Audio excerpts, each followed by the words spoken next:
దీనికి సంబంధించి మరిన్ని డీటెయిల్స్ అందించడానికి వెంకటేష్ ఫోన్ ఇన్ లో సిద్ధంగా ఉన్నారు. వెంకటేష్, బండి సంజయ్ కి కేంద్ర కేబినెట్ లో చోటు దక్కోవడంపై అప్డేట్స్ ఏంటి?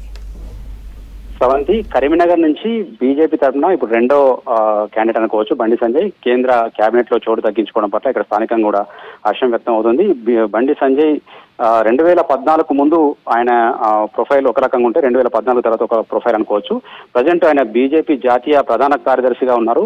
ఒక 2014 ముందు ఆయన కేవలం కరీంనగర్ నగర అధ్యక్షుడు. ఇంతలోనే ఆయన చాలా స్టెప్స్ ఎక్కి ఆయన రాజకీయంగా చాలా ఉజ్వల భవిష్యత్తు వైపు ప్రయాణిస్తుందని చెప్పొచ్చు. మొన్నటికి మొన్న కరీంనగర్ లోక్సభ నుంచి ఆయన 2,25,000 పైచిలకు భారీ మెజారిటీతో గెలిచారు. ఇది మొత్తం 1952 నుంచి ఇప్పటివరకు జరిగిన అన్ని ఎన్నికల్లోకెల్లా అత్యధిక మెజారిటీ. అట్లాంటి మెజారిటీ సాధించిన బండి సంజయ్కి ఈసారి కేబినెట్ లో చోటు దక్కింది.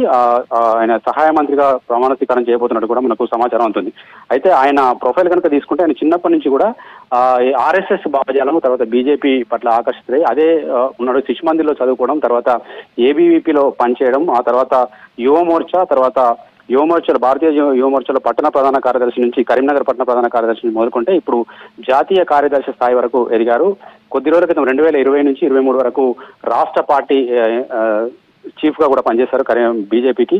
ఇట్లా మనకు అనేక హోదాలో పనిచేసిన బండి సంజయ్ ఇప్పటికీ 3 సార్లు అసెంబ్లీకి తలపడి ఓడిపోయినప్పుడు కూడా పార్లమెంట్ లో ఆయనకు అదృష్టం కలిసి వచ్చిందని చెప్పొచ్చు. 2019లో ఎంపీగా గెలిచిన ఆయన మళ్ళీ మొన్నటి ఎన్నికల్లో కూడా ఘన విజయం సాధించారు. దీంతో 2 సార్లు ఎంపీగా సాధించిన ఆయన రాష్ట్ర సహాయ మంత్రిగా ఆయనకు బిరుదు దక్కించుకున్నట్టుగా మనకు తెలుస్తుంది. ఇప్పటికే ఆయనకు ఢిల్లీ నుంచి టీ పార్టీకి రమ్మని చెప్పి పార్టీ అధిష్టానం ఆదేశాలు జారీతో ఆయన ఇప్పటికే ఢిల్లీ వెళ్లారు. ఆయనకు సంబంధించిన ప్రొఫైల్ మనం ఒకసారి చూస్తే ఆయన చాలా కార్యక్రమాల్లో పాల్గొన్నాడు. అక్కడ మనకు బాబ్రీ మసీద్ సంబంధించిన కరసేవలో కావచ్చు, తర్వాత ఎల్కే అద్వానీ రథయాత్ర ఇన్ఛార్జిగా కావచ్చు చాలా బాధ్యతలు చేపట్టారు.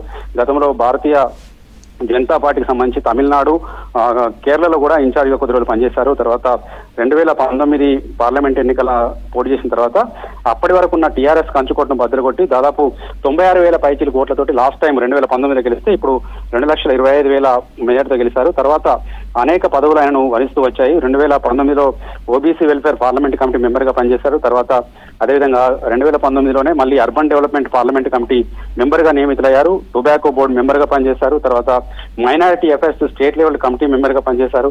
తర్వాత ఇప్పుడు ఎయిమ్స్ మన బీబీ నగర్ బోర్డు మెంబర్ గా కూడా ఉన్నారు. తర్వాత రాష్ట్ర అధ్యక్షుడిగా పనిచేసిన తర్వాత జాతీయ కార్యదర్శి అయ్యారు. తర్వాత జాతీయ కిసాన్ మోర్చా ఇన్ఛార్జి కూడా ప్రస్తుతానికి ఆయన పనిచేస్తా ఉన్నారు. ఇట్లా అనేక ప్రొఫైల్స్ ఉన్న బండి సంజయ్ కి కేంద్ర మంత్రివర్గంలో స్థానం రావడం పట్ల స్థానికంగా ఉన్న బీజేపీ శ్రేణులు కావచ్చు, ఇతర బంధువులు కావచ్చు, మిత్రులు కావచ్చు చాలా సంతోషం వ్యక్తం చేస్తున్నారు. శ్రవంతి.